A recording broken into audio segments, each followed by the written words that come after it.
Vamos abrir nossas Bíblias no Salmo 128.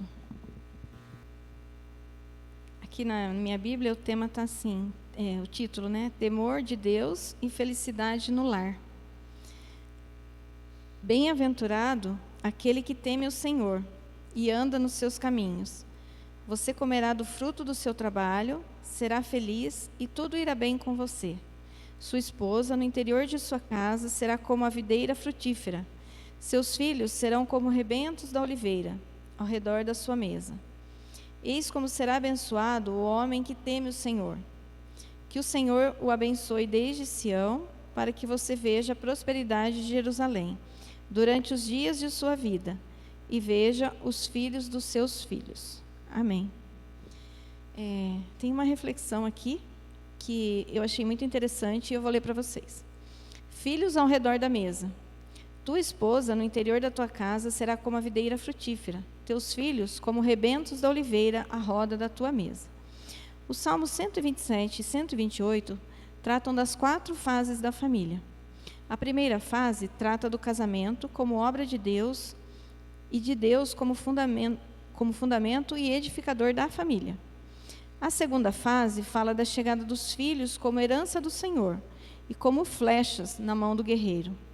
A terceira fase reporta os filhos já adultos ao redor da mesa, numa clara demonstração de união familiar. A quarta fase aponta para a chegada dos netos e a influência dessa nova geração no fortalecimento da nação. Enfatizo aqui a terceira fase, os filhos ao redor da mesa. A mesa é mais do que um móvel que compõe a casa. É um emblema, um símbolo que retrata a comunhão familiar. A mesa tem sido negligenciada em muitas famílias. A comunicação tem falhado exatamente no século da comunicação. Substituímos o relacionamento real pelo virtual. Temos milhares de seguidores nas redes sociais, mas não nos assentamos mais ao redor da mesa para uma boa conversa com os filhos. A mesa é lugar de refeição e também de se olhar nos olhos, de troca de experiências, de confronto e conforto. É ao redor da mesa que os filhos recebem a instrução e a admoestação. É ao redor da mesa que devemos expressar amor uns pelos outros. É ao redor da mesa que a família costura sua unidade e fortalece suas mãos para o trabalho. Eu achei muito interessante e muito oportuna essa reflexão, né? Que hoje, muitas vezes, a gente vê pessoas dentro da mesma casa conversando pelo WhatsApp, né? Eu não admito muito isso em casa. Se eu ver, eu fico brava. Mas é modernidade. Mas a gente não pode deixar isso entrar na nossa casa. A gente tem que ir podando. Lógico que vai ser...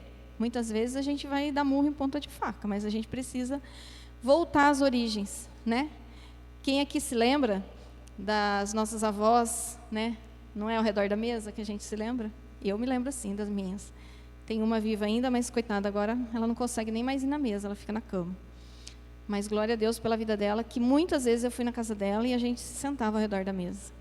Eu tinha uma tia que amava jogar joguinho com a gente de dominó, de trilha. Então, são lembranças que a gente constrói na cabeça dessas crianças que estão vindo, dos jovens, dos adolescentes. E eu acho que isso faz muita falta hoje, né? A gente sentar ao redor da mesa para ter esses momentos em família. Que alegria para mim e para o Mané, agora que os nossos já não estão mais em casa, quando a gente faz alguma coisa lá simples, mas eles vão lá comer com a gente na mesa. É uma alegria, é uma delícia. Quando eram pequenos, faziam maior bagunça na mesa também, né? Faziam sujeira, derrubavam, a gente ficava bravo, mas hoje é outro momento. E cada um aqui acho que está numa fase, né? Tem da mesma fase nossa, tem gente com filhos menores, maiores, depois vem os netos, se Deus quiser. E aí a gente vai, mas a gente precisa ter essa comunhão em família, né? Que eu acho que é muito importante. Então, que a gente possa refletir nessa simples mensagem, mas que ao redor da mesa a gente possa ter essa comunhão. Que isso vai marcando, né? Na nossa infância, na nossa adolescência, para que a gente possa passar para os que virão ainda. Então, é isso. Vamos. Boa noite, a graça e a paz do Senhor. Agradeço o convite da Dani. Na verdade, sempre que a gente pode, a gente está por aqui, né? Aqui foi o berço nosso, né? E alguns querem que a gente volte, né? Isso não... Eu quero ler alguns versículos. Pode parecer até meio desconexo naquilo que é o texto de cada versículo, mas depois eu faço o final, né? Então, primeiramente lá em Mateus, capítulo 1, versículo 1, Evangelho de Mateus 1:1. Evangelho de Mateus, capítulo 1, versículo 1.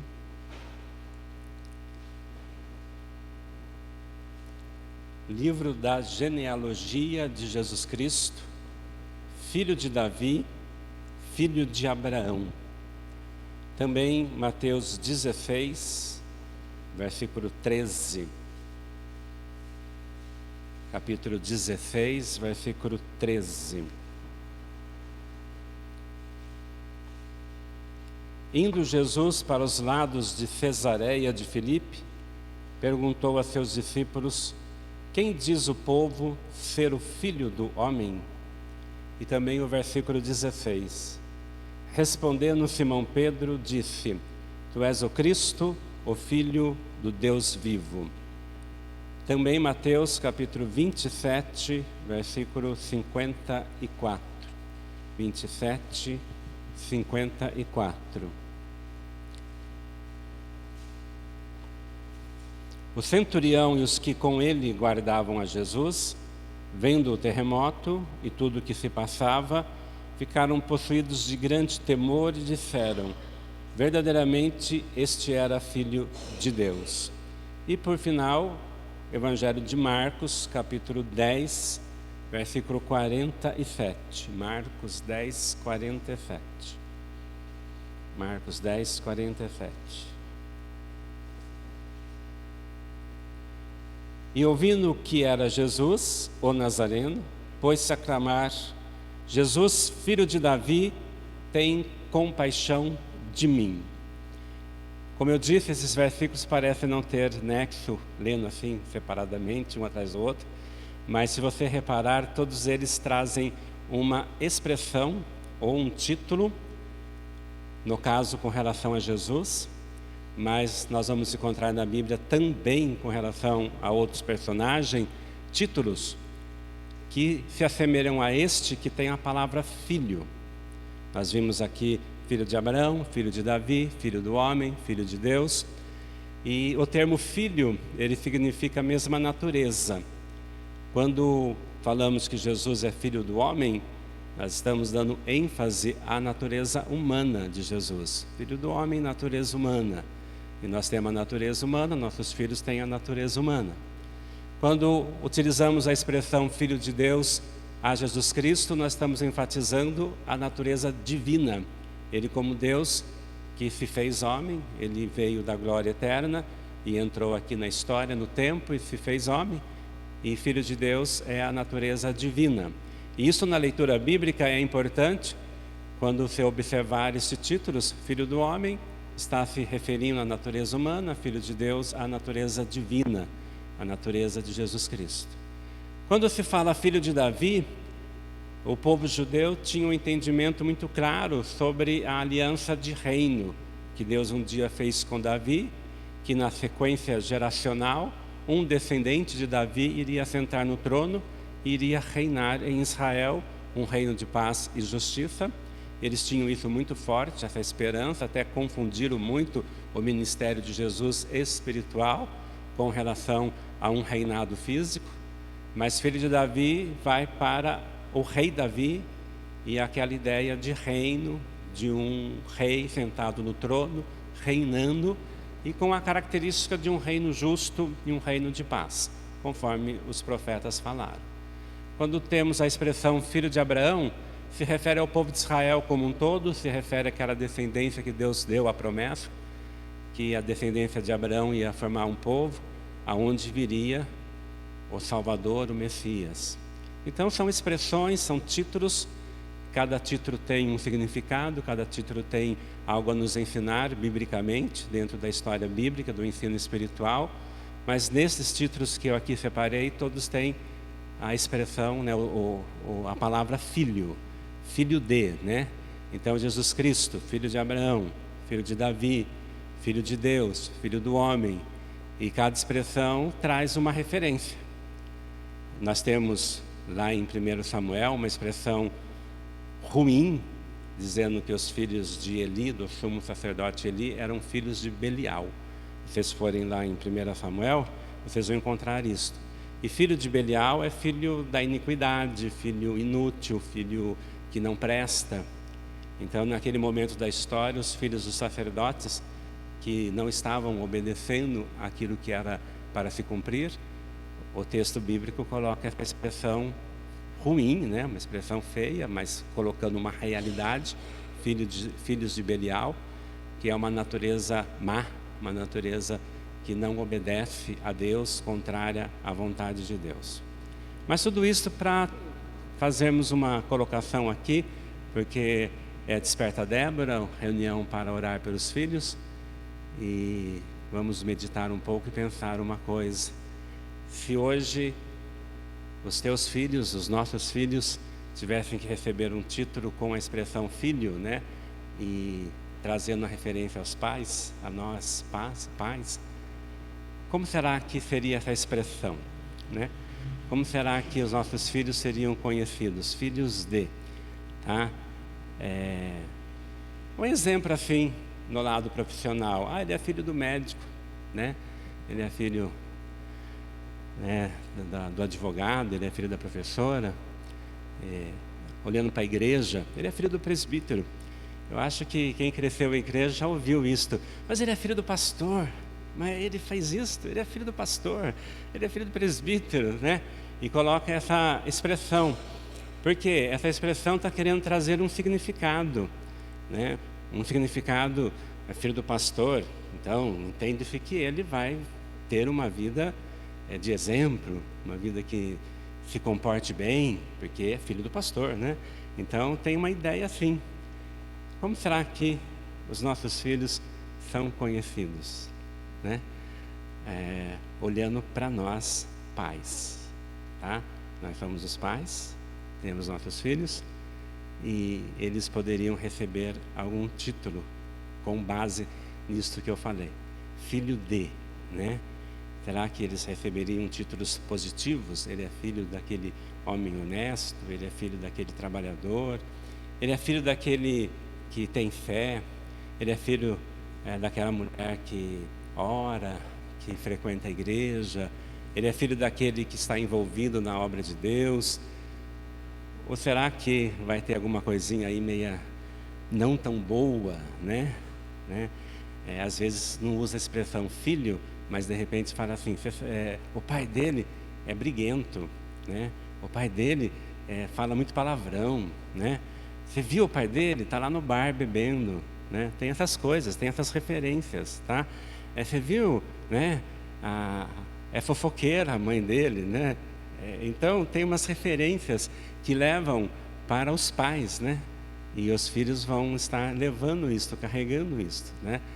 E eu acredito que a gente deve buscar sempre, né, algo positivo, tanto na vida aqui da sociedade, nossos envolvimentos com o trabalho, com a honestidade, e na vida espiritual. Como será que nossos filhos poderiam ser reconhecidos, receber algum título com relação à nossa história, à nossa vida? Ele é filho de, né, daquele envolvido com a igreja, daquele que crê. E ultimamente, né, nos últimos meses a gente esteve presente em alguns velórios, né, inclusive aqui nesta igreja, né, a gente esteve aqui em alguns momentos, né, alguns velórios, e os dois últimos, né, a Dona Maria e a minha tia Ruth, a gente viu aqui as palavras de exemplo. Inclusive, eu, no velório da minha tia, tive uma coragem, que quem estava presente aqui viu, que eu olhei para aquele canto lá, que os meus primos estavam todos lá, né, a minha família, e eu disse assim, nós temos que continuar a história da geração passada, porque os meus tios todos já foram, Deus já recolheu todos, minha mãe, meu pai, e a história aqui da igreja, onde a família que eu cresci, a família que eu faço parte, desenvolveu aqui tanta coisa. Então eu disse assim, a gente tem que continuar essa história. E eu sei, né, lógico, toda família tem as coisas que não são tão boas. Eu sei o quanto que alguns primos estão distantes da fé que foram ensinados, né? Por isso realmente temos que continuar orando por isto. Mas eu falei daquele jeito porque a minha tia e depois a Dona Maria, né, família, né, da Darcy, da Essi, Joel, né, todos eles, uma referência que foi falado aqui também, o envolvimento dela na obra, lá na Vila Dias, nas visitas. Eu mesmo participei com a Dona Maria, reunião familiar. Eu fazia o grupo familiar na casa dela, dirigia a reunião. Isso já faz um tempo, né? Já faz tempo, né? Então, foi falado também, né, do exemplo que ficou. Então, antes que chegue o dia de cada um de nós, embora antes de no velório falar coisas assim, a gente deveria trabalhar para que a gente pudesse trazer um título aos nossos filhos bons, né?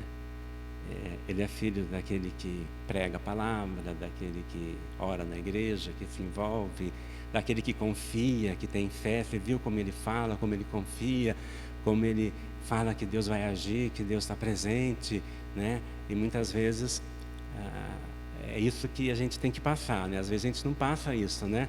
Às vezes a gente fica desesperado, ansioso, preocupado, e aí não passa esta firmeza de fé. E devemos passar isso para os nossos filhos, para quem está perto, para poder realmente a gente deixar esse exemplo. Não somente o exemplo assim, né? É filho daquele que vende limão. É filho lá do sitiante que vai no Ceasa, né? Né? Aquele que, né, qualquer profissão aqui, né? Seja quem for. Ele é filho daquela que faz bolo, né? Faz doce, faz bolo, né? Isso vai ficar, lógico, que faz parte da história, mas de repente a gente pode também, né, mudar um pouquinho e falar assim: ele é filho daquele casal que sustentou um trabalho na igreja, que atuou na igreja, que confiava, que falava da palavra, que demonstrava a fé, o amor. É filho daquele casal que ajudou pessoas, que repartiu, que se deu. Então vai ficar isto, né?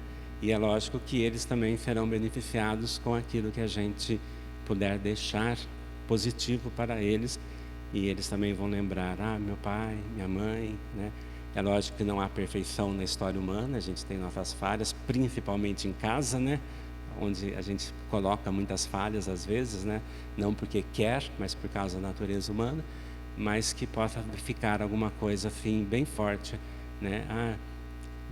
A lembrança do pai, da mãe, do avô, da avó, da tia, como confiava em Deus, como ele confiava, como ela confiava, e dar para eles esse gosto, né, de também confiar em Deus, também crer em Deus e também viver para Deus. Tudo tem seu tempo, e para aqueles que os filhos não estão aqui, há o tempo da volta deles. Continue orando, que um dia eles voltam, um dia estarão aqui, estarão na presença do Senhor. Que Deus abençoe, agradeço a oportunidade, tá? Em nome de Jesus, amém. Nós vamos ter um momento agora de oração pelos nossos filhos. Sobrinho, neto, filhos espirituais também que a gente tem, né? Esse tempinho atrás eu adotei 3. São os filhos da minha cunhada. Aí parei um tempo para pensar, falei: gente, eles não têm pai e não têm mãe mais. A mãe deles eu sabia que intercedia muito por eles. E é um sobrinho meu que deu trabalho, tudo, e nós fomos no batizado dele. Foi uma alegria muito grande de participar desse momento da vida dele. E nesse momento eu pensei e falei para o Fernando: a gente tem que assumir eles como nossos filhos espirituais, porque eles não têm mais a mãe que faz, né?